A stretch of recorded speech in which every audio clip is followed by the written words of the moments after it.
Okay, Parshas Vayigash. So you see that this dramatic play out from Yehuda with Yosef until finally Yosef Le'achal Esapik, he couldn't hold himself back and he had to say, Ani Yosef. The brothers Nivhalu Miponov. So that's a famous Chofetz Chaim with 2 words. All the questions were answered. Piles of questions, things that were strange, difficult to understand, things that didn't make any sense. Questions and questions, 2 words. Answered all Ani Yosef. So the Chofetz Chaim, it's going to be also the same thing. La'asid Lavoi, Hashem's going to say 2 words. Ani Hashem. Ani Hashem. Answer all the questions. We have so many questions. And truth be told, it doesn't only have to be La'asid, it does in the future. Much of what takes place now, if a person would chap Ani Hashem, ready right now, then he'd have answers to his questions.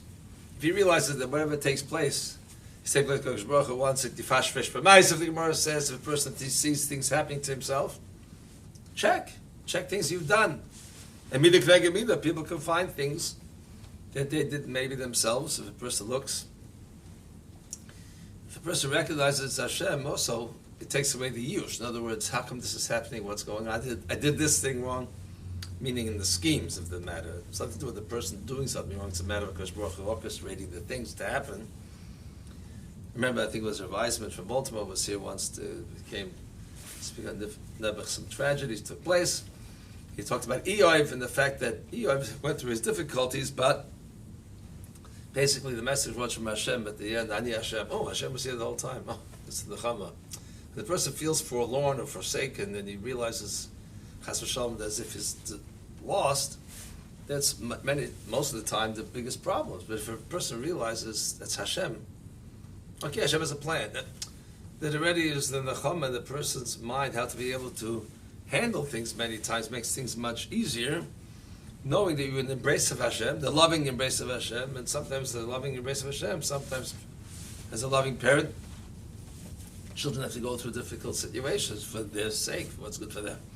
The Ani Hashem will answer all the questions. And then Yosef does something else very interesting. He has to show them his bris milah. To prove he's Yosef. I mean, once you have to show them bris milah. I speak the same language, Lashon Kodesh, bris milah. He looks like Yosef. He looked like Yaakov, right? It was the furthest thing from their mind that this dictator where they were in front of was Yosef. I mean, they came to look for him in the Batei Znus of the Medrash. The guy's thrown into Egypt, a young teenager, handsome young teenager, is going to be away from yeshiva. Where's he going to go? Well, he's not in the yeshiva environment. The tzaddik. The Medrash says he went to the Batei Znus. They went to look for Yosef. And they didn't, his dreams to them were just imagination on his part, that his dreams of whatever that he wanted to become never materialized them to understand that Yosef should be such a tzaddik. They didn't look at him that way. So if it's the furthest thing from your mind, something can resemble something, it just doesn't even register. Besides the fact that means if it would register, it means that to say that I'm wrong is also very difficult to do. And I'm not going to recognize the truth if it's going to harm my interests. So certainly the Yosef's image to them, till now, was not something that they thought was Yosef. And once he said Yosef, and all the questions that they had were answered, those 2 words, why would they have to show the milah to show them Ani Yosef? What more do they need? And he's putting himself in danger by telling everybody else to leave the room because he wanted the Mitzrayim, that they should be there with his brothers, should be revealed, they should be embarrassed. So he's putting his life in jeopardy to say that Yosef was playing with him a prank. Like, what's he doing? Pranks? Obviously, there's a message on the Yosef is Yosef. What's showing the milah for? The milah is bris kodesh. If Yosef would be the dictator, the marshal of Mitzrayim, means he personified Mitzrayim. In a way, Mitzrayim was the world's leader in Znus, Tumas Mitzrayim. The pasuk says later, Hashem said, I'm bringing to Eretz Yisrael after being in Mitzrayim with all the Tumas. So, how could Yosef persevere? how to be able to stand up to all the nisyonis of Mitzrayim and be a kodesh, to be a tzaddik. It's impossible. Yosef showed the bris kodesh. I have my bris kodesh, and if I'm thinking about the bris kodesh, then you know that there's an element of kedusha that can preserve my status. Famous Ma'aseh Vilna Gaon, with an aguna, came to him that there's a person who resurfaced claiming that this fellow was her husband. She didn't have the liba to realize that it was really him. He was saying a lot of things, different secrets about the marriage that only the husband knew. Anyway, long story short, famous Ma'aseh, the Gaon suggested that the father-in-law, means her father, should take him to shul, and just tell him to go to the seat where they daven. He'll come back soon. He has to go step out for a minute. If the guy finds the seat, okay, must be that's the son-in-law. If he doesn't find the seat, there's an imposter. Sure enough, that's what happened. He didn't find the seat. He got lost. They said he's an imposter. And they asked the guy, "Was Ruach HaKodesh?" No. As that evil person, such a Russia, means he's coming to take someone else's wife. She wasn't divorced. So they obviously met the husband. They had their plans, what they were planning on doing. So they gave over all the different private information. One thing they're not going to think about is the shul, where he sat by davening, because the davar shebekdusha doesn't enter the mind if a person is evil. So if Yosef Tzadik's telling them bris kodesh, that's how a person can survive. Thinking davar shebekdusha in a situation where a person finds himself, that proves that he's remained with the status of kedusha of a tzaddik who he really was. He went to show them it's been, brother Yosef. This Yosef that was, we said, is going to be a melech, like we talked about the other times. Melech means a melech ibazich. He's a king on himself, on his passions. He's a person who's there and able to control. He could become a Moshe Mitzrayim, and he could be the person that's not going to be susceptible to the tumas of Mitzrayim. Now, where does that idea even come from Yosef Tzaddik and his brothers? Turned into Batei Znus. They knew Yosef was. His Ben's Kunim. And Rashi says, Yaakov taught him all his Torah. So why would they think he's a Batei Znus? Because a person leaves Torah, the Pasuk says, Yisham Alachem Pen, Yifteh Levavachem, V'sartem V'avadatem L'Macherim. A person can be the best, the helix, the person is Aduk, the Torah, but once a person, Chas V'Shalom, leaves, Shamalchem Pen Yifteh, what's going to happen? Says the Pasuk V'sartem, you'll do Avodah Zorah. Turn off a drop. You'll get to Avodah Zorah already. People fall when they can fall. That's the Koach HaYetzer, the Stiyah, turning away from Torah. So how was he able to maintain with the Kedusha, but the tremendous word, it could be we said it in the past weeks, but Gewaltige Matzav, the person has to think of. Person, we learned that Yaakov this week said to his father to prove to his father that he was who he was, because his father didn't believe it either. Ani Yosef is a Moshe Mitzrayim. His father could understand that Yosef Tzaddik could maybe make it to be the king of Egypt, but he's going to retain his Kedusha. So he also had to be proven that Yosef would retain the status of Kedusha. How so? Yosef said, Agolas, wagons. And we all know the Agolas representing how do you get from Agola wagon to an Egla, the Rufa, the calf, wherever the connection is. But that's what Rashi brings in the Medrash, that Yosef, that Tzaddik was telling Yaakov, Egla Rufa. That was the last sugi we learned, Egla Rufa. Egla Rufa, Yosef still remembers what we were learning, Egla Rufa must be Yosef Tzaddik.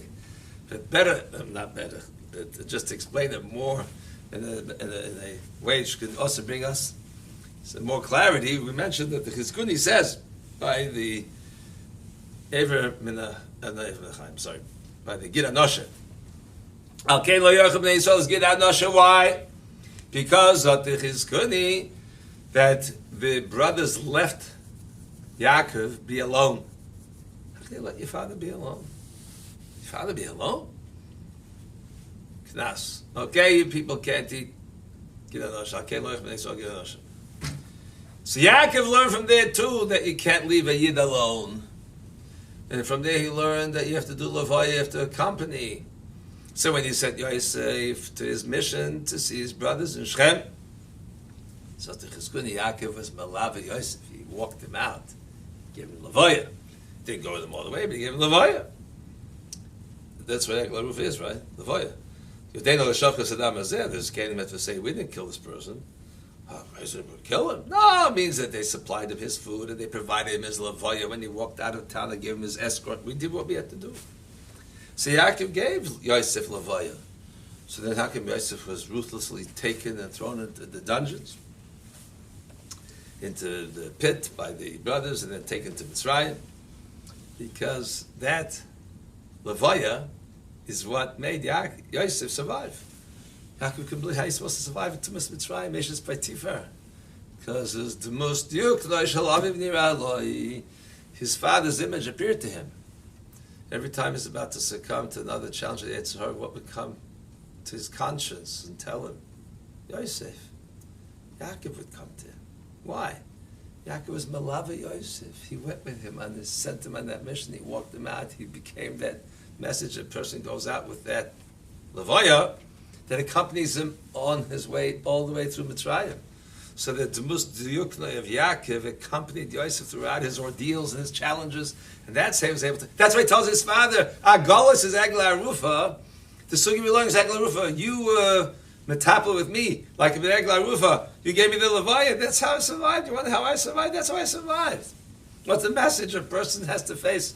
As human beings, we face challenges, nisyainus, chmana lutzlan, what we have to face. But how does a person survive it? The mustiyuknai. The person has to have the mustiyuknai. Shalaviv. The person is like to have a father's mustiyuknai. A Rabbi's the mustiyuknai. A tzaddik's the mustiyuknai. A matzah a person can take and emblazon within himself. At the mustiyuknai, a tzura that he can have before his very eyes when he realizes the chalila is about to do something that's pasnish, or worse than that. So, me, how can I do it? I see the mustiyukna, it comes before the very person, and it gives him the chizuk, the inspiration, the oimitz, the courage, the strength to be able to overcome that. That's what a person can accomplish. There's just one more Nakuda also. It says also in the parsha that Yaakov brought with him the rechush which he had accumulated in Eretz Canaan. He brought that to Mitzrayim. So Rashi says, "V'mash rochash b'padan Aram, nasla kol Esav." What he got in Padan Aram by Lavan, he brought to Esav. B'shvil chelka v'ersach pela. So he bought it. That's what he got from ersach pela. And Rashi says, "Nichsai chutzlaretz ena kedayli," but I got it chutzlaretz. It's not worth for me. I mean, this is pili ploy. Yaakov Avinu was ready to leave Lavan's house. He ready had Yosef. He's ready to go home, and Lavan says, "No, I need you still." So Yaakov says, "Okay, must I ask the guy the base I have to do for my house?" 6 years of Yaakov in his life, he stayed by Lavan. And the Pasuk became very, very, very wealthy. Very, very wealthy, Pasuk says. Now, it doesn't seem to fit with the image that we want of Yaakov Avinu. Yaakov Avinu is supposed to be the Ben Olam Haba Dikiyid. He doesn't need much in this world. Ben Olam Hazeh. Pasuk there said, he got his gemalim, chamayrim, ma'id, v'ifetzish. He became very, very wealthy, it says over there. It doesn't seem to, the way we perceive Klal Yisrael, Tachlis Achayim, become very, very wealthy. What's the pshat? And now Pasuk says, everything he did in those 6 years, where he got accumulated, he gave to Esav.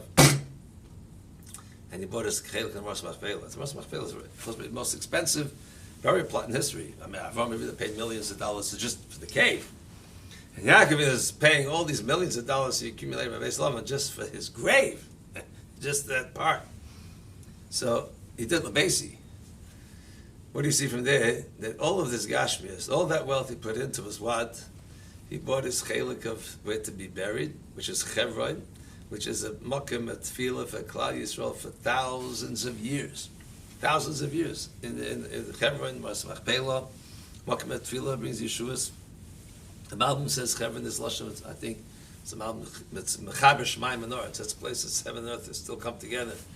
And if you go to Chevron today, it's no big metropolis. You still see donkeys walking around the city over there. It's simple. That's the Kedusha, the Tefillas that come from Klal Yisrael there for Olam. So really, and that's what Yaakov uses, I'm going to make Lebesi for my house. That's his place, where Klal Yisrael comes to daven. That's the Makom of Tefillah in Chevron. But he took all that Gashmias and he used it for his Ruchnius. 6 years of all that toil and work that he said he did, all that. It's a tremendous lesson for us that the person has in front of him. But the tzura is what a yid is. A yid is olam haba. The person has to remember that. So even if he has to work in olam hasa, which everyone has a mitzvah, chiyuv, pandasa, whatever person has to do, and if a person needs something, he needs it. And the person needs sometimes more menachas nefesh, whatever it is, but it's for the base. In other words, has to be for the tachlis olam haba. If it's for this world, then Esav is tiny to Yaakov. Like when he met him, he says, "What do you get? What's this olam hasa for?" I remember I've said on this shir, but we had that day we went to. We go Baruch Hashem once a year to Telz yeshiva for Elul Hisoyrus. We meet many yeshivas on the yeshiva to speak to Loilam. So at the time it was Rabbi Yankel Katz was talking. And at that time, actually, I wanted to buy a car. Someone gave, whatever, we had the money to buy a car, a second-hand car. And looking into it, so different shilas with the car, the minivan. So he was quoting this very, because pasuk of Esav meets Yaakov. What's all this Elam Hazeh? No, Yaakov, I need to get to Elam Hazeh, but then Esav is not tiny. He happened to be looking punked at me without realizing, just part of the drasha. You go buy a car, you need every pitchifka in the car. You need every little luxury piece item there. It's a car. It takes you from point A to point B. That's the purpose of a car. And what if I needed the car? I need armrests, and I need this thing, and I need this thing, a gadget, and this other gadget. What for? Why is it so nachutz? Why is it so important? It's a car. That's all it is. And we get so caught up with all our gashmistic living and focused. And that time I was looking, so I didn't have armrests. I bought the car without the armrest. Made a Rosham. What do I need it for? What's the tachlis? Sometimes you need it. But if you don't need it, or I have to get it because it's another added luxury, that's a Esav. That's Elam Hazeh for Elam Hazeh. It's not gaining me anything. For Elam Haba, we lose sight of what our focus is. Is it for Elam Hazeh? I get another thing. If I need it, I need it. But do I need it? And I make myself need it. Someone else has it. Whatever the case is, we lose ourselves. And that's also, when we're looking around the different things taking place in the world around us, we have to always focus on that Hashem's talking to us for our tachlis, not to get caught up in other things which distract us from what our tachlis is of being a yid, what goes in this world to have, that this purpose of this world is to get us to the Olam Haba.